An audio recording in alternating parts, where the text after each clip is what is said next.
record.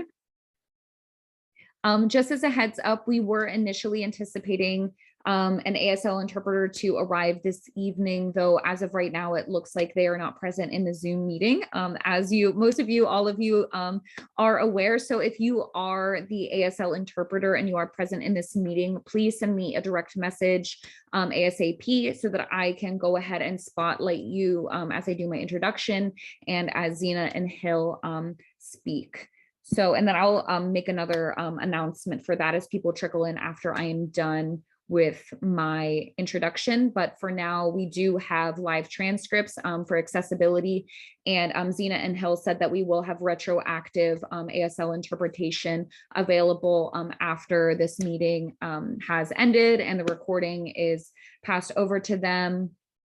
Oh, captioning and as well. So then we will be able to, not have ASL interpretation, but captioning and a live transcript interpretation after. So thank you so much for being here tonight, and our apologies on that front. Though, nonetheless, we are here tonight for a joyous occasion. So I'm going to go ahead and get started with my introduction. So I have personally been really looking forward to hosting Hil Malatino on tour for his latest book, Side Effects on Being Trans and Feeling Bad. And joining Hil tonight in conversation is Zena Sharman, author of The Care We Dream of: Liberatory and Transformative Approaches to LGBTQ+ Health. And I know that this, I feel like I wouldn't be able to give this introduction without acknowledging the state that the world is in, especially in relationship to transgender individuals and the lives that I come from a lived experience. So the lives that myself and all of my trans siblings are, facing and the hate rhetoric that is going out. So these kinds of events are especially important. And this kind of literature, got my copy today, is very important in informing those of us who are not up to speed and who are actively choosing to believe a rhetoric against our existence. So I'm very privileged, grateful to be the host tonight and to pass things over to Hil and Zena in just a second. So just a little bit about myself and White Whale quickly. I'm Halsey, the events coordinator at White Whale Bookstore. White Whale Bookstore is a family-owned, general interest independent store located in the Bloomfield neighborhood of Pittsburgh. Our store motto is conversation, community, and culture, and we strive to be a home for book lovers.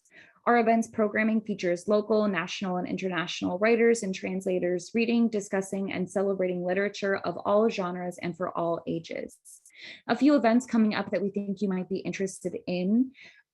We're excited to celebrate a new anthology from UGA Press, The Long Devotion, Poets Writing Motherhood, and we'll be joined online by contributors Zena Heshenbeck, Joy Katz, and Emily Moan Slate, as well as editors Emily Perez and Nancy Reddy. And it's a really great reading, so don't miss it. And then on Tuesday, May 24th at 7 p.m., we're thrilled to virtually host William Brewer in celebration for his latest, The Red Arrow. William will be in conversation with Nima Avashia, author of Another Appalachia, Growing Up Queer and Indian in a Mountain Place. And you can join us online for that. You can find out more about these events and RSVP if they're online at whitewhalebookstore.com. So just a few notes and housekeeping on our Zoom settings. You will notice that you are not able to turn your cameras on or turn your mics on, and that is just a security precaution that we take. You are only able to message me, your host, in a chat. So if you have any questions, comments, or concerns, whether that be about tech things or about bookstore things, I am your go-to. So please feel free to send me a message. And you will have the opportunity to ask our wonderful visitors this evening some questions. So at any point, if you have questions, I will be keeping track of all of them in a Word document, and then I will be moderating the Q&A with the last little bit at the end. So please send me your questions at any time. And then, of course, take a look at the reactions button. This is a great place to contribute, even though we aren't in person. You can use the heart emoji or the clap emoji, or if you hear something that surprises you, you can always use the wow emoji. I definitely encourage you to use those liberally, just so that you can interact with the readers and their work. If you would like to send any messages of praise or gratitude to Zena or Hil, please feel free to message those to me as well. We do edit down the chat and then forward those to our readers, so they will be able to hear all of your praise and kind comments and gratitude as well. And so just so that you know what to expect this evening, once I introduce Zena and Hil, I'll turn things over to Zena, and then Zena will talk a little bit about her book. And then after Zena's done, I'll turn things over to Hil, and then Hil will talk a little bit about his book. And then they will talk to each other about their books and each other's books, and then we'll move into the Q&A. And I think that's all I have logistically. Now we get to the bread and butter of the evening. I get to introduce our two wonderful guests. Oh, I actually switched it around. Hil is reading first and Zena is reading second. Thank you so much. Zena messaged me in the chat. I appreciate you, Zena. Thank you so much. So I'll go ahead and introduce the two of them. A little bit about Hil. Hil Malatino is assistant professor in the departments of women's, gender, and sexuality studies and philosophy at Penn State. He is the author of Side Effects on Being Trans and Feeling Bad from Minnesota 2022, Trans Care, also from Minnesota, published in 2020, and Queer Embodiment, Monstrosity, Medical Violence, and Intersex Experience. And then a little about Zena. Zena Sharman is a writer, speaker, and strategist and LGBTQ+ health advocate. She's the author of 3 books, including The Care We Dream Of, Liberatory and Transformative Approaches to LGBTQ+ Health, published by Arsenal Pulp Press in the fall of 2021. Zena edited the Lambda Literary Award-winning anthology, The Remedy, Queer and Trans Voices on Health and Healthcare. She's also an engaging speaker who brings her passion for LGBTQ+ health to audiences of healthcare providers, students, and community members at universities and conferences across North America. You can learn more about Zena and her work at zenasharman.com, and I'll drop that link in the chat in just a few minutes. And in the meantime, I'm going to turn things over to Hil. Hey y'all, thank you so much for joining us tonight, and thank you, Halsey, for that great introduction. And just to clarify, we're introducing the books, myself, then Zena, and then we'll go toggle back to the readings. Yes, Zena? Or just do it all at once? Do it all at once. Okay, we'll do it all at once. So yeah, thank you all for being here. I wanted to start with just a short land acknowledgement. So I teach at Penn State, and I live in a little village outside of Penn State. Penn State is one of the largest land grant institutions in the United States. The main campus that I teach at is the ancestral land of the Susquehannock peoples and also several member tribes of the Haudenosaunee Confederacy. But because Penn State is such a massive institution, the land cessions that comprise Penn State number over 50 across 16 states, and they were expropriated from over 112 tribes. So I want to note that at the outset. And also thank Zena for doing this event with me. It's like a total dream event. And yeah, so a little bit to frame the book. I'll keep this really brief because I know we started a bit late. I wrote Side Affects largely because I was really, really sick of dominant discourses regarding trans, the importance of trans inclusion and trans representation. I thought they were extremely limited and mostly tended to tarry with a kind of respectability politic that I was not a fan of, I remain not a fan of. And the other reason I wrote it is because I thought that just both in dominant discourses, mainstream discourses on transness, as well as resistant discourses on transness, I feel like there wasn't enough attention paid to the durability of negative affect at all points during, before, after the transition process. And I also think the temporality of transition and the way that we narrate the pre and post of it is also really problematic, which is part of what I write about in the book. So I wanted to write about the bad feelings that attend a trans experience. But while working on the book, I found it so overwhelming, I wrote another book about trans care practices to keep myself sort of together as I was spending many hours of my life tracking and meditating on the different forms of negative affect or bad feeling that attend trans lives. So, okay, I will stop talking about the book and just read a little bit from a chapter on rage, which I think is appropriate given the political climate in the US in particular. So the chapter is called Tough Breaks, Trans Rage and the Cultivation of Resilience. And it has two epigraphs. The first is from Susan Stryker, and it's Rage gives me back my body as its own fluid medium. And the second is from one of my mentors, Maria Lugones, who passed a couple of years ago. And it's from an essay of hers called Hard to Handle Anger. And the quote is, rage is equated by dominators with hysteria or insanity. So I'll just read the first couple of pages of this, and then we'll get right to Zena. So this section, the first section, is called The Productivity of Rage, the Work of the Break. Pop psychology would have us believe that anger is only a mask for sadness, a carapace protecting us from feeling the effects of a much deeper woundedness. It has been analyzed within psychotherapeutic literature as a form of problem anger, and countless strategies have been developed in order to help folks therapeutically manage it. It tends to be analyzed in highly individuated terms as a problem endemic to individuals to be resolved, typically through a therapeutic relationship at the level of the individual. The few social scientific analyses that theorize rage as a social phenomena tend to focus on the way it shapes majoritarian, hegemonic forms of subjectivity. That is, they analyze the rage of the privileged, the forms of rage driven by entitlement and characterized by intersections of xenophobia, racism, sexism, transphobia, and homophobia. Anger is, within these readings, that which protects the subject from experiencing the full psychic impact of trauma. It is a dissimulating mask that deflects attention away from profound hurt, that supports an idea of the subject as inviolable, impenetrable. It is a defense reaction that stands in the way of supposed true healing, a roadblock on the way to recovery. We are told that one of the unfortunate aspects of anger is that it's too often coupled with a conviction of moral righteousness, a righteousness that can be utilized to justify all manner of belligerent violence, all kinds of acting out and acting up. Anger is almost exclusively understood as negative, as a negative deleterious emotion that is best worked through and then discarded.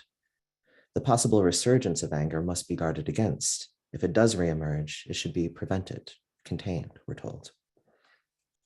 I turn away from such culturally dominant articulations of rage and toward feminist philosophical reevaluations of supposed negative affect because I seek a different way of interpreting anger, a different mode of understanding the phenomenon of rage.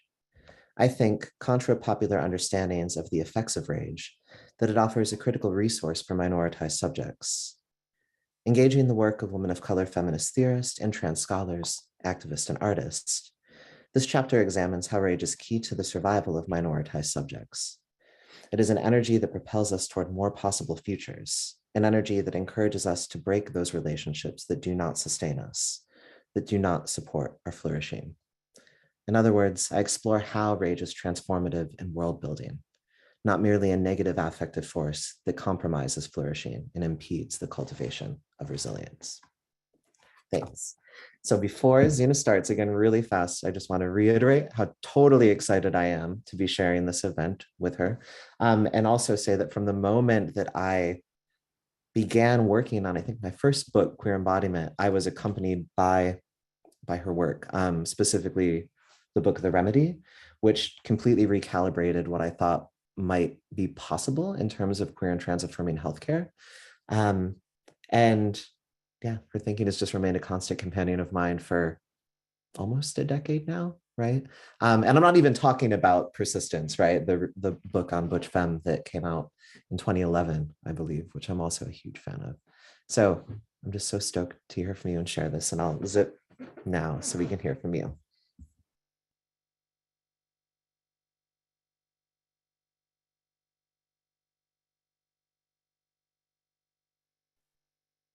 Don't have control of my own unmute button.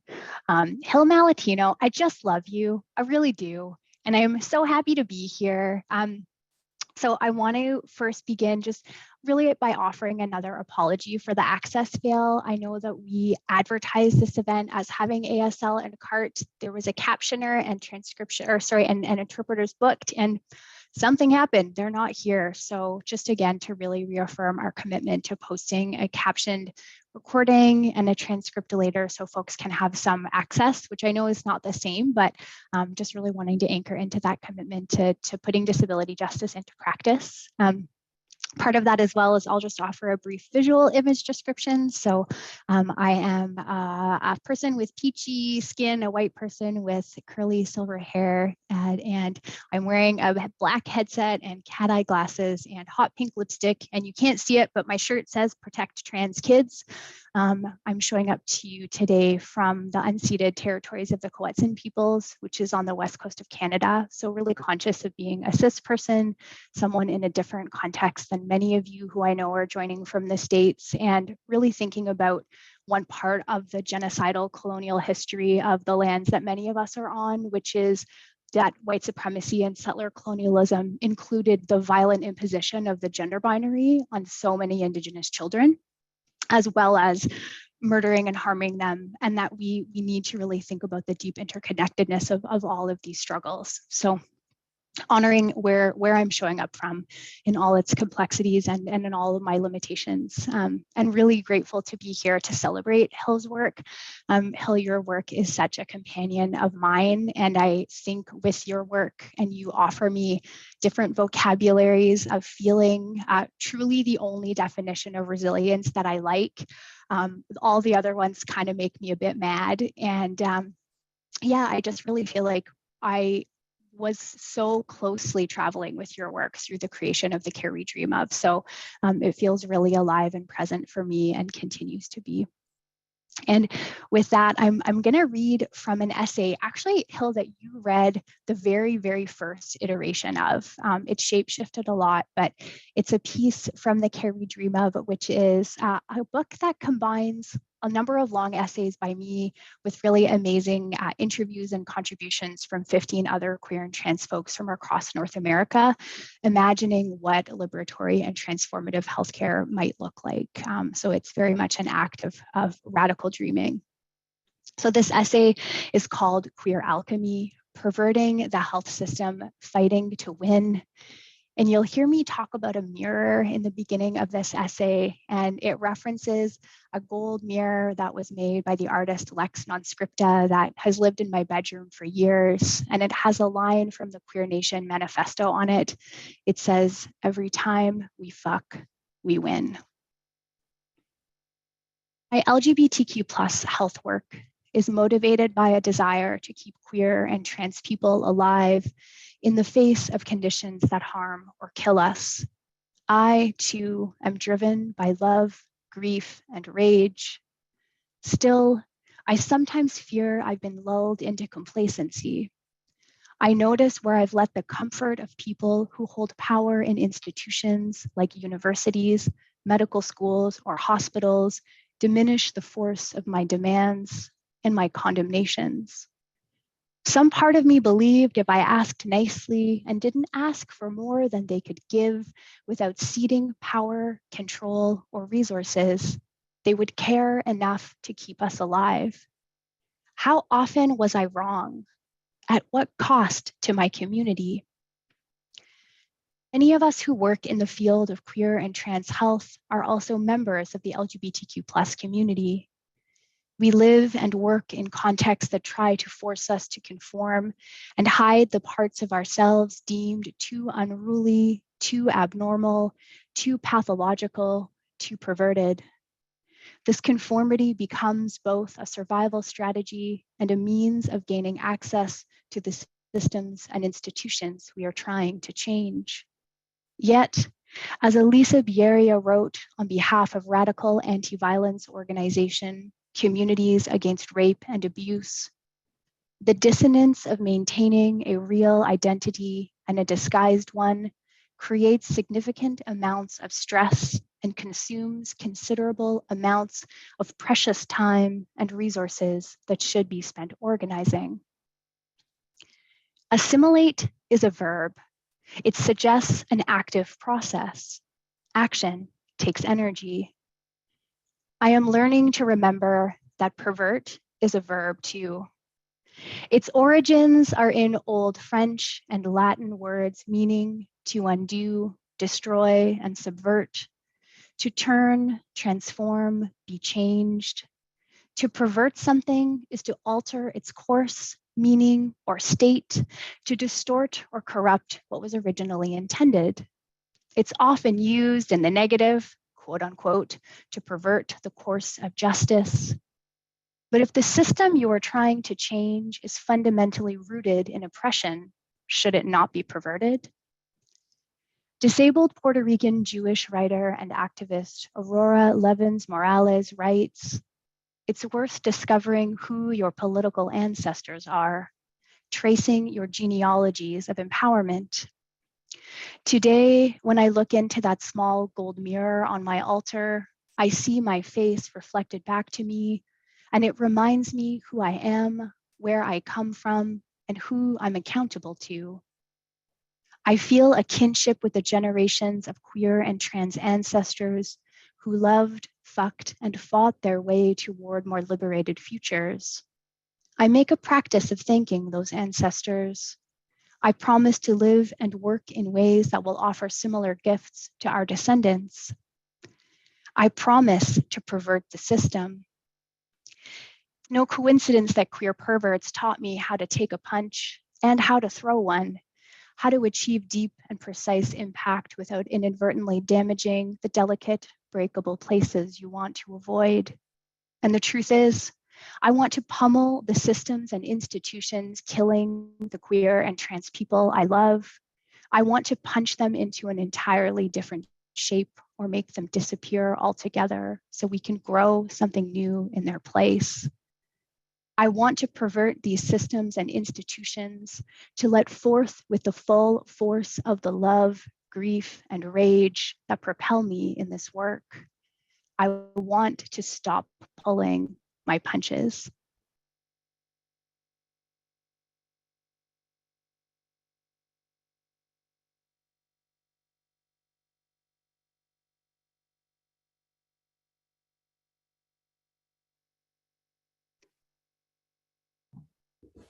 Really feel my control issues where I'm like, I unmute myself.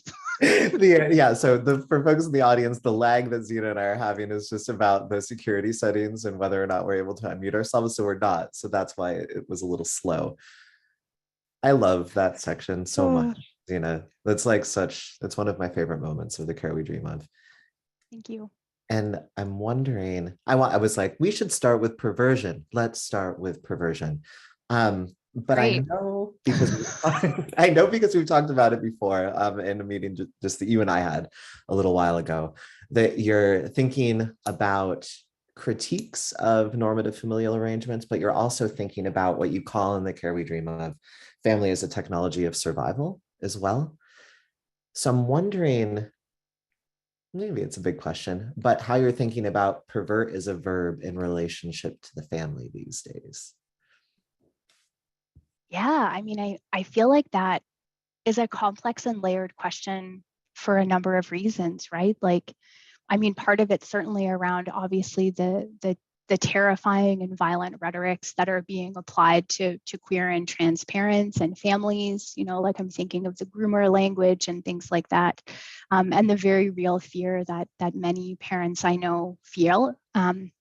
And of course, all the ways in which whiteness, being cis, being in this part of my life, you know, comfortably middle class or more, being non-disabled, like insulates my family and me from the kinds of intrusions from the state that could happen in other contexts. And I mention that because something I write about in the book is that I'm in a queer family. You know, I'm co-parenting now 3 kids. We have 5.5-week-old baby twins and a 4-year-old with 3 other queer people in a family structure of our own making. So, you know, I'm very interested in those kinds of queer kinship practices and like, how do we practice this kind of world building now?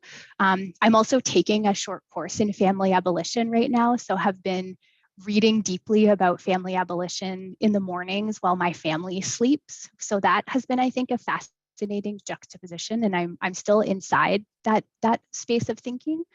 But I feel like there's a part of me that is very interested in thinking with abolition in the amazing, imaginative, transformative work that I think is so present in your work as well. Like, how do we imagine alternate possibilities and also engage in prefigurative practices in the now?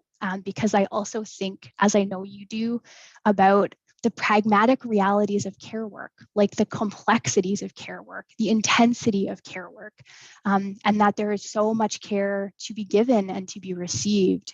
So really wanting to be inside that. And I mean, the last thing I would say on this, and then would love to hear what you think, is like also how do we be in a space of deep intergenerational solidarity? So like at a super practical level, we're raising our kids gender open because we trust our children to tell us who they are, right? Which means intervening on systems at multiple levels. But I think for me at a deeper level, becoming a parent, especially in my 40s now, has me thinking so much about like, what does it mean to be in deep and genuine solidarity with children and young people, not just the ones in my house, but all of them, you know, with older adults, like in a community so impacted by ageism, and of course, disabled folks, because there's so many points of intersection in systemic ageism and ableism that I think really impact the richness of our communities and our ability to work together for change in ways that don't leave people behind. So yeah, really, really sitting with all of those questions. Definitely more questions than answers, but I am certainly interested in the everyday learning I'm doing in my own house in this work of family making.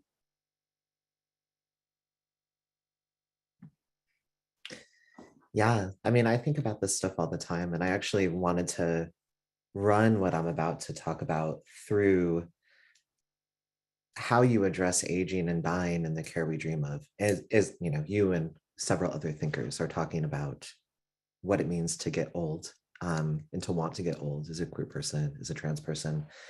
And I think I want to start with an anecdote actually before getting into this. And it has to do with my mother. And my mom passed in September of this past year, in September of 2021. And I won't go into the details of that. We had a complicated relationship, but in the last few months of her life, I got the mock-up for Side Affects, like the cover. And I showed her it. She didn't know the title of the book. And she looked at the title of the book and she hated the title of the book. And I thought, oh, well, it's too late to change it now. So I guess I'll just have to live with this knowledge that my mother hated the title of this book. But what was interesting is she looked at the subtitle and was like, I'm being trans and feeling bad. And then looked at me and said, but your transhood hasn't been that bad. And I thought, oh, this is so interesting because it really spoke to this massive sort of maybe gulf of misunderstanding between her and I, but also to the things that I'd never been able to speak with her about in terms of the specificity of forms of like depression, anxiety, substance abuse that I understood to be very much attached to being trans and to grappling with what it meant to be trans. And I began thinking about that dissonance a lot because to her, right, my transhood seemed to encompass the years during which I was visibly hormonally transitioning, and not the decades before that, or really what was to come after. And the fact that I was just realizing that this was her conception of not just my transness, but transness sort of more broadly as she was passing was poignant to me, I think for many, many different reasons. But one of them had to do with the fact that largely the negative affect that I write about in Side Affects as it's played out in my own personal life had convinced me for a very long time that I probably wouldn't get old. Wouldn't be able to get old. And also, I think a lot of the fallout from the sort of negative affects I discuss in the book, rage, burnout, envy, fatigue, numbness, etc., meant that grappling with those took precedence over doing the work of like planning for what it would mean to be alive into my 50s, 60s, 70s, 80s, and hopefully I will be alive into those decades. And I think that that experience is relatively common. And folks who are lucky enough, privileged enough to come into middle age, I think as trans or queer, often find themselves in a situation where it's like, well, fuck, I didn't prepare for this at all. And I'm not even sure in terms of infrastructure what I need to do to get ready, right, for what it means to be old. And that inflects the way that the decisions people make around kinship. It inflects the decisions people make around parenting, but also the economics of transition means that for so many folks, what little money they have has gone into facilitating transition and not towards retirement and not towards being housed. And the list can go on and on. So yeah. So there's something about negative affect and transness that really really complicates this idea of family as a technology of survival. Well, simultaneously, the care networks, the care webs that trans folks piece together are, of course, like crucially a part of that technology of survival. So I'm just thinking about all this in relationship to your work, and stop there, see what you want to say. I mean, as you know, Hil, I have 20 pages of notes on all of your books that I took because I did a read of new ones and a reread of older ones while holding babies. In April, I'm just dropping books everywhere now. So I'm saying that because there's like 7 different things popping into my mind right now. Classic Gemini move.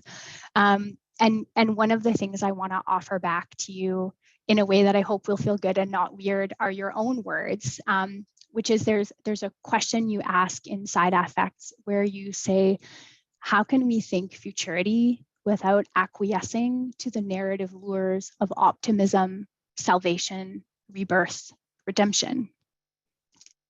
And also, and I put these together in my notes for today, in trans care, and you're talking about trans kids here, you say, I want them, trans kids, to have trans elders to turn to, and I want them to have the chance to become trans elders themselves, right? And I feel like there's something about the conjoining of those ideas from those 2 books, and thinking about how many people I know are surprised to still be alive, right?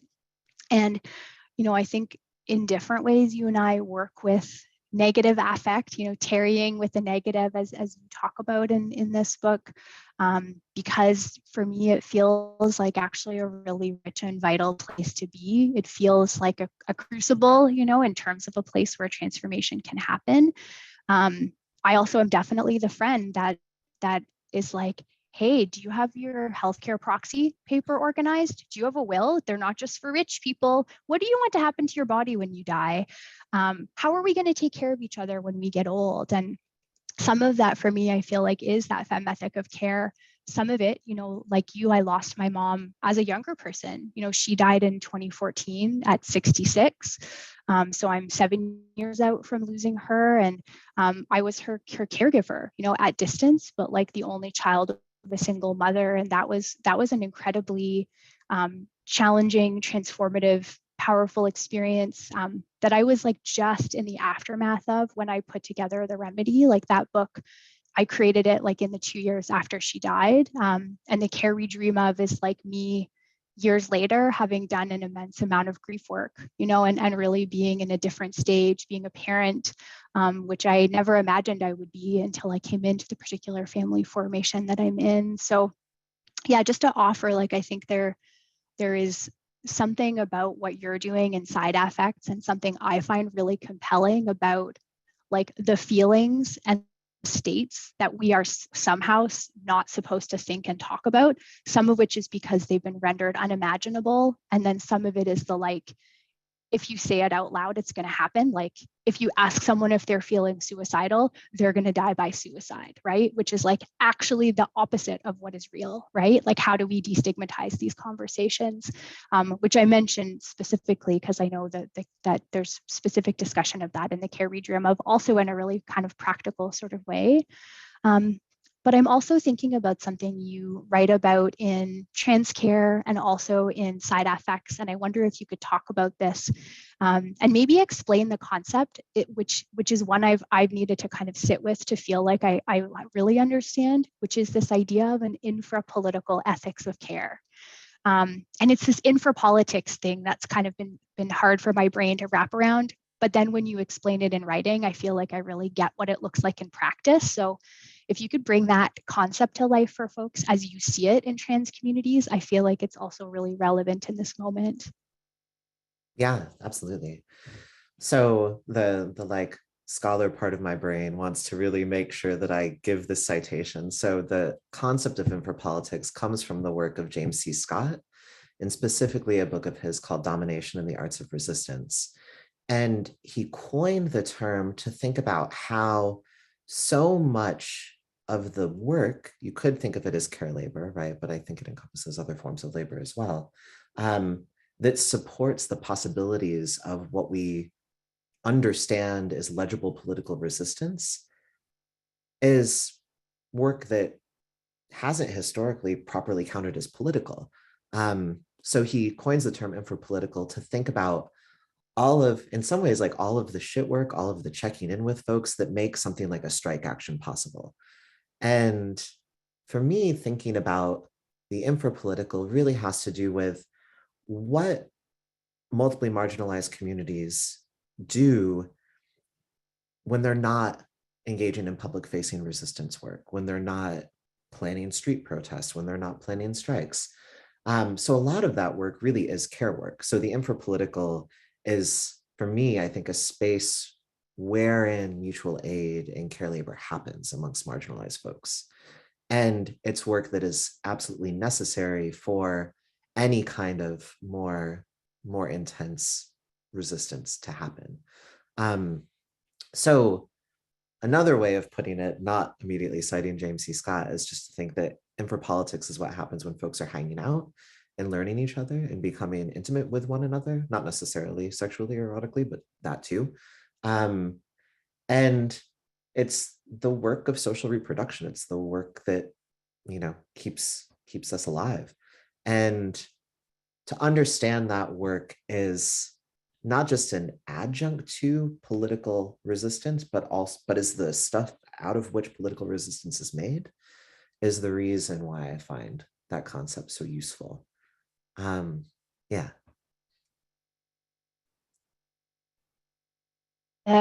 One of the parts of the book where you talk about infrapolitics and the infrapolitical ethic of care, I'm just going to say infrapolitics now because I'm like, oh, I totally understand that. But it's in Tough Breaks, which is the essay the chapter that you read from at the beginning of this piece. And I love all of side affects, and I feel like I have a special love for certain chapters in the book and the way that you engage with rage and transformation, but also the notion of breaking, right? And what happens when we break. And I want to just offer again some of the things that I found really potent there.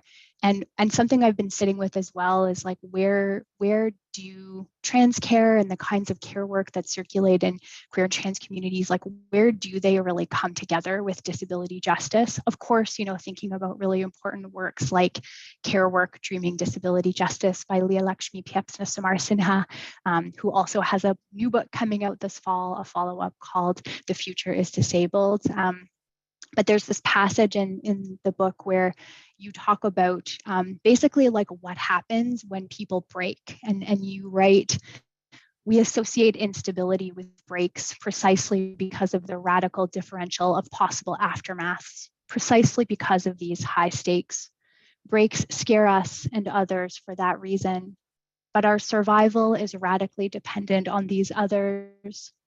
What happens during and after a break depends on the communal uptake such breaks receive, how they are witnessed and understood.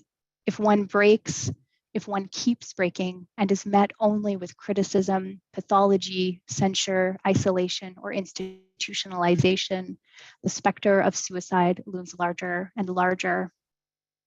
And some of what I feel like you do with that section of the book is challenge the carcerality, the ableism, the saneism that so often accompanies a break, right? Like what happens if someone ends up incarcerated in a psych ward against their consent, for example, versus the kinds of rich collective care practices that we co-create in communities, right? Like the work that I'm sure we've all done to keep loved ones out of psych wards, for example, because that's what they want and that's what they need in that moment, which demands a particular kind of community care. So I want to kind of move from that and like invite your reflections on those places in this moment of like heightened carcerality in so many facets of the world and so much need for care. And I think also some of the thinking I know you've been doing around the places where we see certain like neoliberal logics really showing up around queer and trans health, including from within our communities, which I know you and Tuck talked about at the Blue Stockings launch, but is also something I know you and I have had salty feelings about for quite some time now. The neoliberal privatization of care by and for our communities, which, wow, I really don't like. So would love to hear your thoughts on any and all of these things.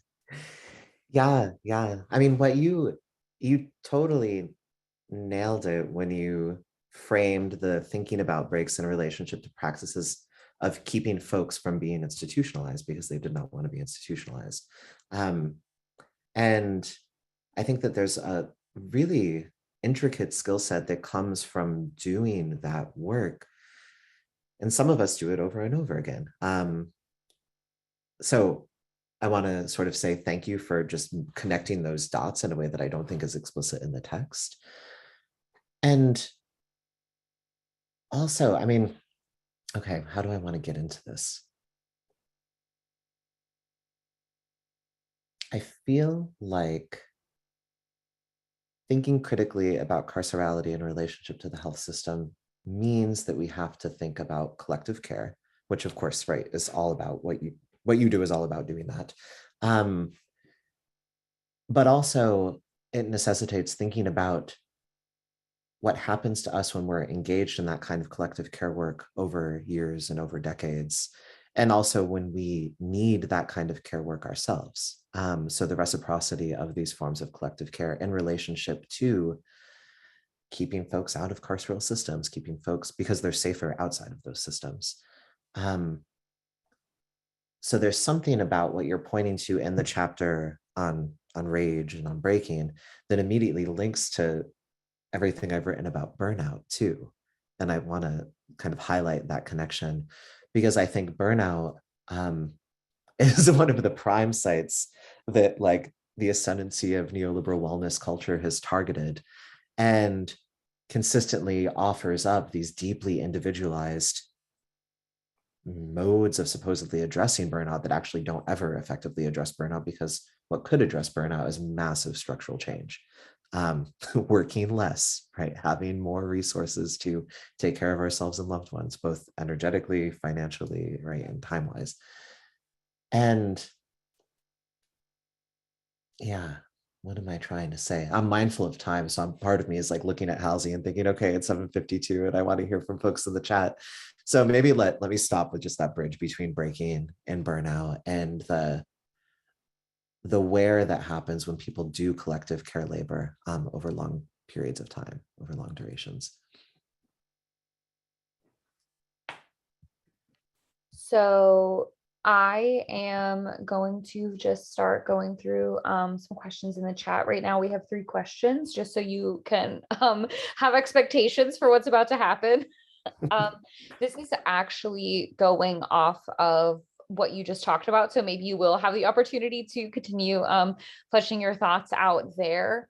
But I guess like what practical advice do you have for people who are trying to build specifically like anarchist or not necessarily like basically going against like the hegemonic systems and kind of like trying to build collective care systems from the ground up? Like what kind of advice do you have for specifically like trans communities or queer communities or just like anarchist communities who are trying to do that work? Yeah, I feel like I often get advice questions and I'm so bad at them because I'm so predisposed to criticality, that being like, okay, well, here's what to do is not in my nature. But I think one of the first things I thought as you were framing the question was to go slowly and consistently check in with the folks that you're collaborating with, that you're co-creating spaces and projects with.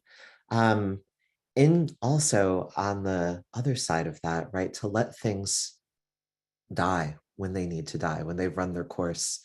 I think oftentimes folks stay committed to projects that become organizations or become nonprofits long after those organizations or collectives are functioning well and sort of serving the purpose that they had hoped to serve.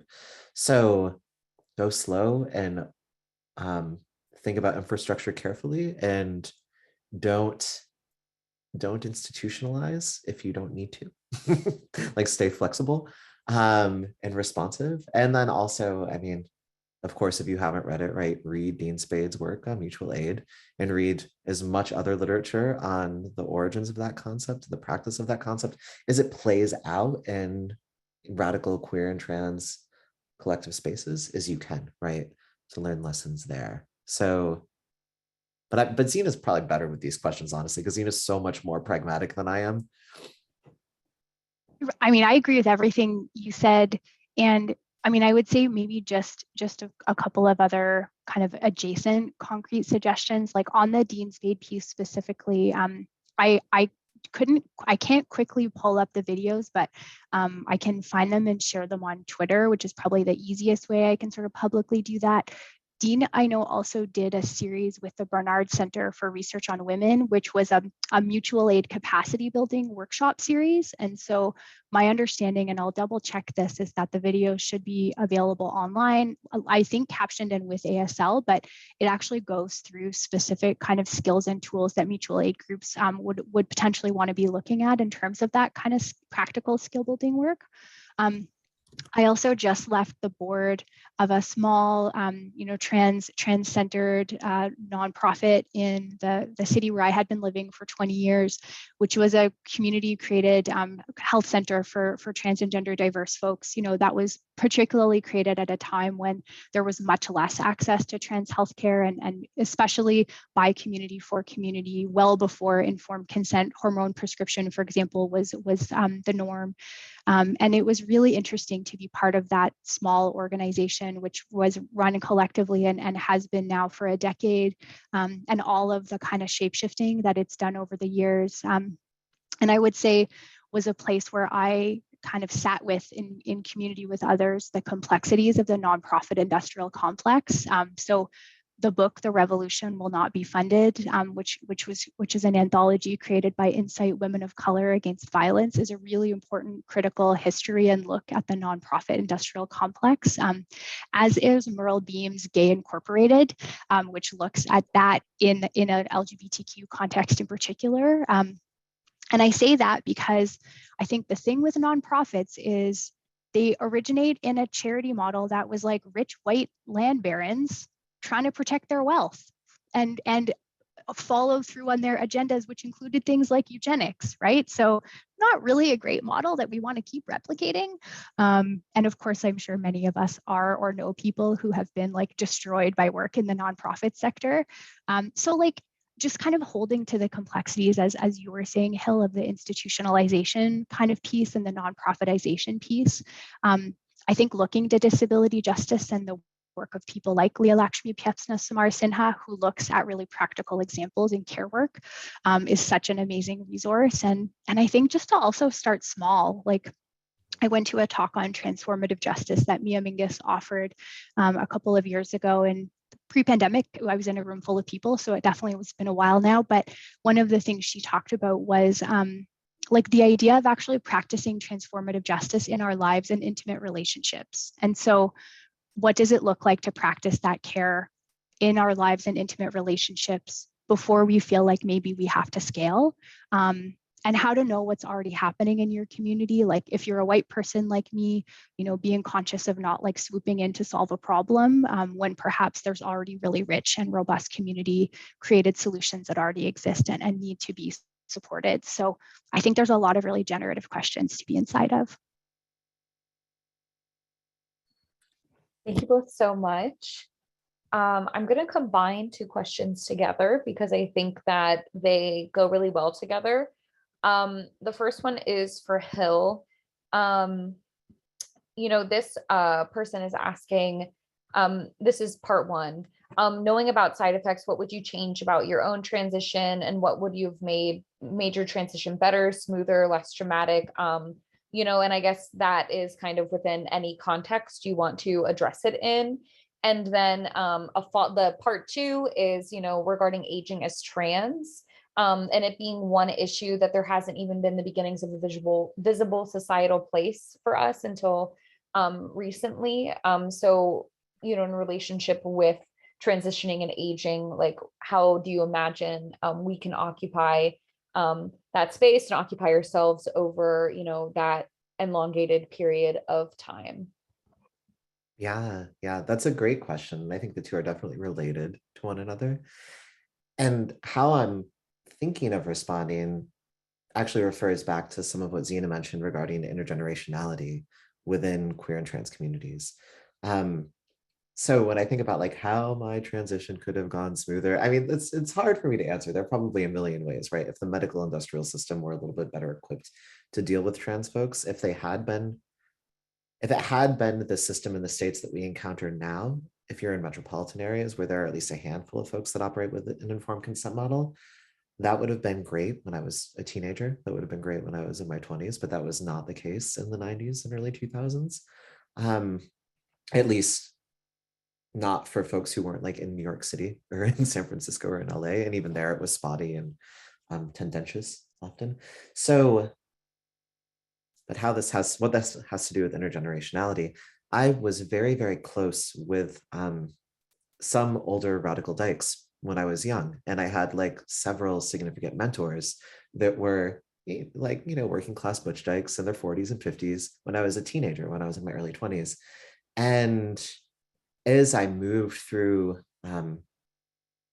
college, as I moved through grad school, some of those older radical dykes were also professors of mine, right? Or I met others that were professors of mine and became academic mentors to me, as well as sort of members of my extended queer kinship network. And to be totally blunt, some of them were real fucking bad about trans stuff. And this meant that when I was a teenager, when I was in my early 20s, I would take sort of baby steps towards transition and then be like, whoa, am I going to lose this sort of queer kinship network? Or is my position within these majority sort of radical dyke spaces going to be compromised by transitioning? And I was deeply, deeply afraid of that. And I think more so than the limited medical access and the gatekeeping around medical access that existed, I mean, what impeded me, or was a real roadblock for me, was worrying about that acceptance. And yeah, I mean, there's a lot more I could say about that. There's stories, there's gossip, there are like conflicts and confrontations. But I think that it also means that I'm much more predisposed now to be generous when there are older non-trans queer folks who aren't as great around trans issues as you would perhaps want them to be. So I think that that's really important to know too, right? That a commitment to queer intergenerationality means that you don't treat folks like that as if they're disposable or as if they're just beyond beyond some sort of pale, right? That they're not members of potential coalitions, collectives, and communities. Sometimes that's easier said than done. So I'll stop there just because I know we're a little over the hour and I want to hear from Zena on this bigger question. Yeah, I mean, I just sent a link to Halsey to share in the chat because I also feel like it's a beautiful example. There's a really gorgeous project. It's a collection of photos and interviews with trans and gender nonconforming older adults called To Survive on the Shore. And it's a collaboration between a photographer, Jess Duggan, and Vanessa Fabre, who's a researcher. And I remember when that project first came out and seeing so many people, and I write about this in the Care We Dream of, so many people in my circles sharing it and sharing it and sharing it. And just like the photos are incredible, and it's so beautiful to see see so many visions of like what in this case, trans aging can look like in all its richness and possibilities, right? And I think it's so important, again, coming back to like the nexus of ageism and ableism that keeps our communities so age segmented, right? Like if we think about an abolitionist praxis, there's so much thought about abolition around, of course, police and prisons. Certainly I'm thinking with abolition much more in my work now. And the pandemic has really radicalized me much more around long-term care abolition and abolition of all institutions, all carceral institutions. And, I think a lot about how, and I understand very much why this work is being done, like the emphasis on creating like more LGBTQ inclusive nursing homes. And I think that is absolutely an awful option for our communities because no one should be in an institution. Like we should deinstitutionalize, full stop, right? So I think, again, really thinking about these solidarities and sort of systemic considerations and like fighting carcerality in all of the ways that it shows up, including in its entanglements with ableism, with ageism, of course, with white supremacy, settler colonialism, transphobia, homophobia, like all of the things that show up to discipline people's bodies and minds and like tell us that it's not possible to be as we are across the full possible spectrum of what our lifespan can be. So I think it can really be a radical act to like reclaim the possibility of aging, and I think many of us don't know how to do that. Like I'm still learning. Like I turn 43 at the end of the month, and I'm specifically was saying to my partner that I want to make my birthday party theme this year, which will be a small gathering in my yard because it's still a pandemic, like Age Fest, and that it's just going to be a celebration of getting older. And I don't know what that's going to look like, but I'm interested in creating space for my little queer community here and the small community I live in now to think about that together. So we have one last question left, and I think it could be even like a quick one. So we have one audience member who is specifically looking for additional resources, like whether that be they specifically said any literature. So that includes not just like critical theory or like, social science writing or research writing, but also fiction, poetry, especially that you have read that have helped you think through with, trans and queer and negative affect and also practices of care, especially if they both kind of address, or the literature addresses both of those issues at the same time. And I will be radically dropping links in the chat for people to access these books. So please feel free. Yeah, so I will say a few just right off the top of my head. One is T. Fleischman's Time is a Thing the Body Moves Through. I love that book so much. But there's a real attentiveness to the role of negative affect in radical queer collective living that is present in that book that I think is so beautiful and complex. And then the other is the classic, The Faggots and Their Friends Between Revolutions, which I think some folks might already be familiar with that are here. That came out of, it's fictional, but it comes out of the experience of this commune called the Lavender Hill Commune in the late 1970s that was based outside of Ithaca, New York, near where I used to live. So I'm partial to it for so many reasons. But yeah, it really, similar to T. Fleischman's work, details the role of negative affect in queer collective living, and also why queer collective living is so often so difficult and compromised for folks, hard to engage over the long term, right? Like there's a reason why a lot of these radical back to the land projects from the 70s that queer folks were engaging in are no longer around, or if they are, people don't want to keep them going or move to the land that was established. And this is leaving aside all of the questions about settler coloniality and whether back to the land projects are like a good thing or a desirable move. I think they're not, but that's to the side. So those two off the top of my head. There's so many others though. And I'm looking at Zena to be like, what did you? And I'm collaboratively unmuting myself. Yeah, I mean, I don't know, like I read and listen to podcasts, and I'm just kind of constantly sponging information into my brain. just because it's kind of how I am. I'm not an academic, like I'm trained, PhD trained, but left academia on purpose, and just really like to think and learn all the time. I mean, I will say, I feel like a hugely transformative lineage and ongoing kind of movement and body of thought and practice that has had a very foundational impact on my work, and is really evident in the shift between the remedy and the care we dream of, in the evolution of my own thinking, has really been about learning from and with disability justice, which is a continuing process of learning and a practice, right?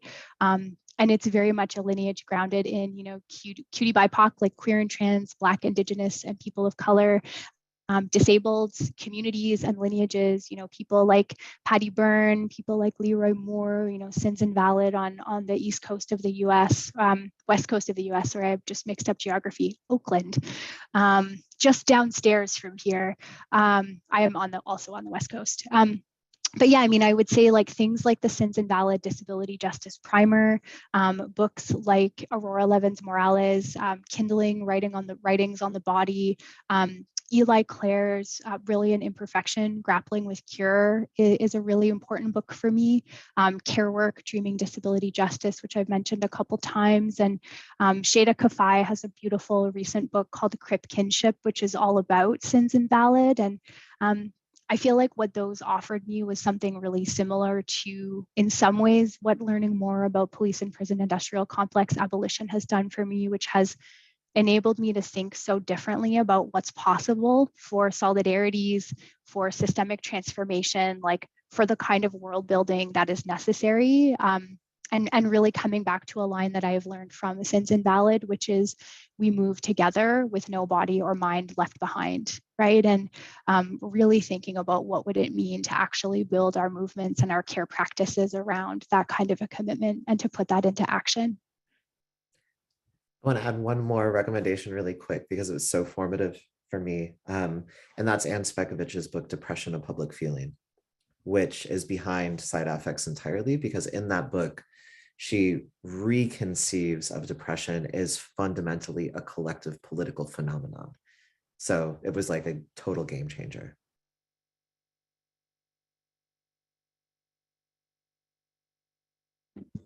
I believe I speak for all of us whenever I say from the bottom of my heart, thank you both so much. This did not disappoint. In fact, it exceeded my expectations for what I even hoped to be possible, of like the absolute highest point. So you literally just made probably my whole year. So thank you both so much for making my year, for being here with us tonight, all the way from the West Coast. I do invite everybody to clap react because it is much deserved. And please, everybody, go ahead and get your copy of Side Affects. I'm going to go ahead and drop it in the chat one more time. As well, get the Care We Dream Of. I'm going to also drop that in the chat one more time.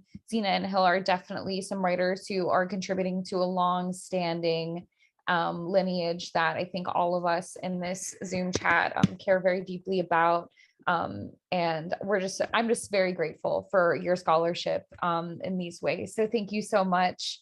And then perfect. And then Zena actually just sent me a super incredible resource for all of you. This is the Care We Dream Of reading guide. So that Google Doc is in the chat for you. Please go ahead and click on that while it's still there. So I'm just going to give you a second to do that. But I hope everybody here has a fabulous rest of your Thursday. Enjoy. I hope that it's spring where you are. Finally, I know that in some places it's not spring yet. So I hope that it's spring where you are, and stay safe out there. Everybody have a fabulous night. Bye. Bye. Thanks, Halsey. You're welcome.